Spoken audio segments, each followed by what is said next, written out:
근데 EBS 풀려고 하면은 수학에서는 꼭 수학은 연계 체감 잘 안됨. 수특 수학 문제 퀄리티 별로임. 수학은 실력으로 밀면 되는 거 아니? 이런 말들 하는 사람이 꼭 나오는데, 그렇게 말하는 애들이 EBS 푸는 걸 보면은 당연히 연계 체감을 할 수 없는 방식으로 공부를 하고, 그렇게 풀 거면은 EBS 안 푸는 게 나아. 자, 아까 전에 봤던 작년 수능 21번 문항, 이게 정답률이 8%였거든? 근데 지금 내가 말해주는 내용대로 작년에 수능 특강 공부했으면은 맞춰야 됐어. 그래서 이 밑에 있는 수특 연계 문항을 보면서 이걸 어떻게 공부했어야 됐는지 너네가 설명을 듣고 올해 수특이랑 수화는 이렇게 공부하길 바라. 이것이 수학이다.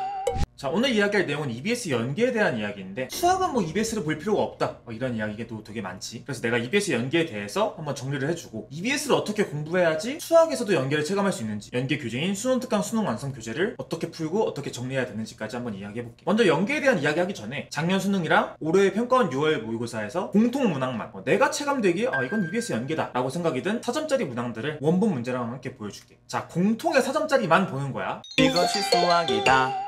일단 가볍게 6모 9번이 수특이랑 연계가 됐지. 정적분의 범위가 -3부터 3까지라는 점이랑 36이 나오는 부분까지 그냥 체감이 된 것 같아. 그리고 fx가 둘 다 2차 함수로 주어졌기 때문에 좌우 범위 계산할 때 특징도 있었겠지, 똑같이. 이런 거 이제 연계됐다고 하면 이런 말을 꼭 해. 이 정도는 수특 안 보고 그냥 정적분 알면 맞는 거 아니냐? 그 말도 맞아. 근데 그 정적분을 공부하기 위해서 공부할 때 수특 풀면 안 되나? 아무리 쉬운 문제여도 밑에 거 봤으면은 위에 문제 풀 때 뭐 도움 되지 않겠니? 자, 다음은 바로 그 다음 문제인 10번 문제. 이 문항도 뭐 대칭인 로그 함수에 대한 교점 표현이 똑같이 나오고, 그리고 정사각형에 대한 발상도 똑같이 물어봤지. 그럼 아까 그 친구들이 이렇게 또 말해. 이 정도는 뭐 수특 안 보고 뭐 로그 함수랑 사각형 성질 알면은 뭐 되는 거 아니냐? 그것도 맞아. 맞는데? 그냥 공부할 때 이거 푸는 게 좋잖아. 그 다음은 13번 문제였어. 13번이 이제 2차 함수랑 직선에 대해서 물어보는 거였고, 수특은 3차 함수랑 x축이라 가지고 오히려 수특 문제가 더 어려웠던 문제였지. 그리고 물어보는 것도 넓이가 등차 수열을 이루는 것과 이렇게 직접적으로 넓이의 합에 대한 관계식을 준 거. 이것도 오히려 수특 문제가 어려웠던 내용이었어. 그냥 모의고사 문제가 더 쉬웠던 문제였어.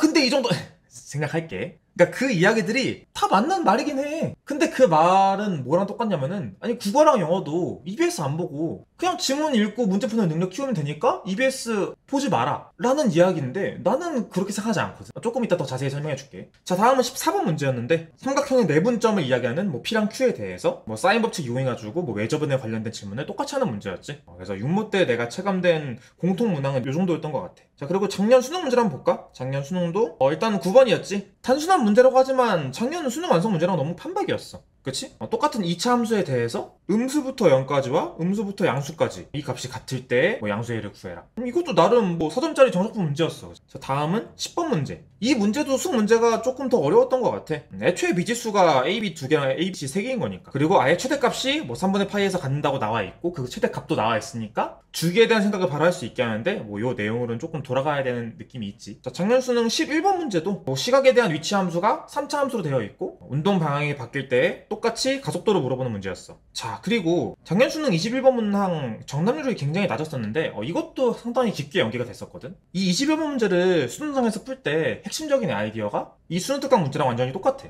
그래서 이 내용은 내가 뒤에 수특수화는 어떻게 풀어야 되는지 설명하면서 조금 더 깊게 이야기해줄게. 자, 이렇게 8문제 정도 봤는데 바로 옆에 두고 비교하니까 확실히 체감이 되지. 나는 몇 년째 EBS를 꼭 풀려고 하는 사람이거든? 근데 EBS 풀려고 하면은 수학에서는 꼭 수학은 연계 체감 잘 안됨. 수특 수학 문제 퀄리티 별로임. 수학은 실력으로 밀면 되는 거 아니? 이런 말들 하는 사람이 꼭 나오는데, 그렇게 말하는 애들이 EBS 푸는 걸 보면은 당연히 연계 체감을 할 수 없는 방식으로 공부를 하고, 그렇게 풀 거면은 EBS 안 푸는 게 나아. 이게 국어나 영어의 EBS 연계를 예시를 좀 들면은 EBS 되게 중요하게 생각하지, 국어나 영어에서는. 적중을 몇 개 했네, 이것도 강사분들의 되게 큰 마케팅 포인트잖아. 그러니까 그 문제가 당연히 그대로 안 나오지. 그래도 미리 공부했던 내용이 수능에 나오면은 그 익숙함에서 오는 안정감도 있고, 그리고 지문에 나온 작품 자체의 주제를 알고 있잖아. 그게 또 도움이 되는 경우도 있거든. 근데 이게 수학도 다를 게 없어. 위에서 본 것처럼 문제는 다르게 나와. 근데 문제를 접근하는 내용이 겹칠 때가 많은데 굳이 안 풀 필요가 있나? 라고 이야기하는 거지. 아까 문제 볼 때 이야기한 대로 수학 실력 만들면 그냥 EBS 안 봐도 된다, 이런 이야기를 한다면은 국어나 영어도 똑같은 잣대를 들이밀 수 있겠지. 지문 수능장에서 읽고 문제 맞출 수 있는 실력 기르면 되는 거니까.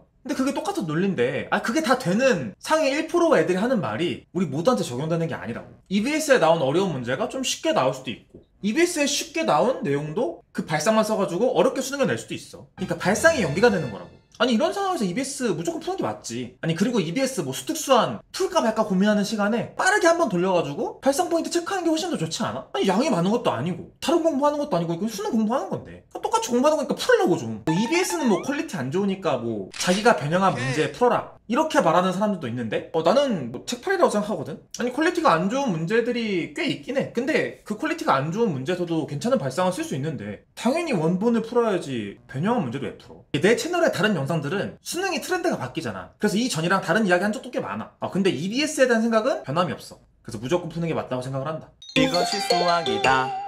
자, 그래서 EBS를 도대체 어떻게 공부해야 되는지, 수능 특강 수능 완성을 어떻게 공부해야 되는지를 한번 이야기해볼게. 기본적으로 얘들아, EBS 문제를 풀 때는 너네가 고3 때 내신 범위를 푸는 게 아니라고 하면은 문제 하나하나 맞추고 틀리는 걸 중요하게 생각하는 게 아니야. 자, 아까 전에 봤던 작년 수능 21번 문항, 이게 정답률이 8%였거든? 근데 지금 내가 말해주는 내용대로 작년에 수능 특강 공부했으면은 맞춰야 됐어. 그래서 이 밑에 있는 수특 연계 문항을 보면서 이걸 어떻게 공부했어야 됐는지 너네가 설명을 듣고 올해 수특이랑 수화는 이렇게 공부하길 바라. 사실 수능 특강의 이 문제는 가 내용만 아니면 너무 쉬운 문제였거든. 아니 나는 뭐 준 거야? 이거 그냥 F1 값이랑 F'1 값 준 거잖아. 그래서 가에 대한 발상이 핵심적인 내용이고 이 내용이 응용된 게 수능 문제였다고. 위에 바로 있는. 그래서 이 문제에 대한 정리를 뭐 했어야 되냐? 가에 대한 내용을 정리하면 되는 거였어. 자, 그 가의 핵심적인 아이디어가 뭐였냐? 지금 분모가 0이 되는 상황이잖아. 근데 모든 실수 A에 대하여 극한값이 존재를 한대. 그럼 당연히 0분의 0꼴이 나와줘야 되는 거지. 따라서 얘가 0이 돼야 되니까 fx는 마이너스 f 마이너스 x. 이게 뭐야? 원점 대칭인 함수가 나온다는 거지.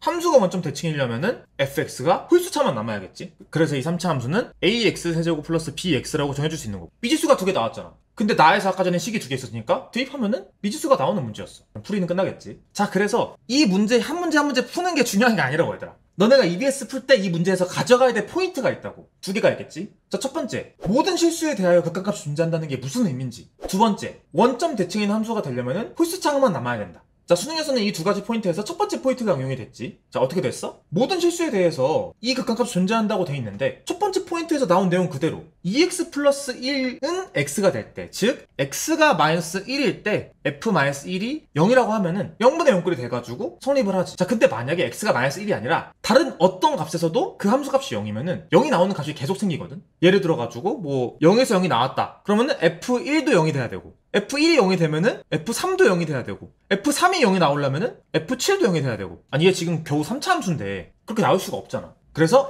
F-1에서만 0을 갖는 3차 함수 형태가 나오는 문제였어. 그럼 모양이 어떻게 되냐면은 이런 식으로 함수가 나오겠지? 그러면 이 3차 함수를 좀 정리하면은 x 플러스 1을 인수로 갖고 나머지 2차식에 대해서 판별식은 허근을 가져야 되는 그 내용을 쓰면 되는 문제였어. 그래서 얘들아, 문항 난이도 자체에 대해서는 수능 문제가 더 어려운 건 맞았어. 그러니까 이제 많은 친구들은 어떤 이야기 하냐면은 야, 이거 수특에 이 문제 맞춰봤자 야, 이거 뭐 틀렸다. 야, 네가 그렇게 했으니까 틀린 거지. 수능 특강에서 이 문제를 맞췄다고 해가지고 아무런 정리 없이 넘어갔으면은 뭐 연계 체감이고 나발이고 당연히 수능에서 틀렸을 거야. 근데 내가 아까 말한 대로 이 내용에 대한 포인트를 생각했으면은 수능에서 맞출 수 있다는 거지. 오히려 수특에서 이 문제를 틀리고 이걸 정리한 사람은 수능에서 맞췄을 확률도 높고, 원점 대칭이려면은 홀수차만 남아야 되는 거. 그 내용도 수능에 응용될 수도 있었겠지, 그지? 수능에서 안 나왔지만 그래서 EBS는 이런 식으로 공부를 해야 된다는 거야. 내가 처음에 문제 하나하나 맞추고 틀리는 거에 중요도를 높게 하면 안 된다는 거에 대한 이유를 좀 알겠니? 이걸 맞췄어도 모든 실수에 대해서 저 극한값 존재한다는 내용에 대해서 좀 애매한 부분이 있으면은 그걸 정리하고 넘어가야 된다는 이야기야. 이게 수특 레벨 2, 레벨 3 어려운 문제에서만 연계되는 게 아니고 예제 문항에서도 연계가 되고 유제에서도 되는 거니까 문항의 난이도랑 상관없이 내가 풀이하는 과정 중에서 나 이거 확실하지 않아 하는 부분이 있으면은 확실하게 정리하고 넘어가라는 이야기야. 자, 오늘은 수학 단원에서 EBS 연계에 대한 이야기 했고, 그리고 이제 수능 특강 수능 완성 어떻게 풀어야 되는지, 어떻게 풀어야지 너네가 체감될 정도로 공부를 하는지 한번 이야기해봤어. 내가 평소보다 좀 자세히 설명했는데 왜 자세히 설명했겠어? 근데 분명히 안 푼 사람 많잖아. 풀라고 좀. 진짜 얘들아, 한 번은 풀고 들어가야 돼. 그러니까 부디 너네가 EBS 꼭 한 번 너네 손으로 풀어보고 수능장 들어갈 수 있게 공부 한번 해봅시다. 자, 오늘 영상 정말 도움 많이 됐을 건데 혹시 구독 안 누른 사람 있으면 꼭 눌러주고 이 영상에 좋아요도 눌러줘. 또 궁금한 사항 있으면 댓글 써주면은 내가 답글로 답변해 주거나 아니면은 영상으로 그 주제에 대해서 한번 또 찍어줄게. 자, 그럼 EBS 한번 화이팅해서 풀어보고 지금까지 따운쌤이었어. 안녕.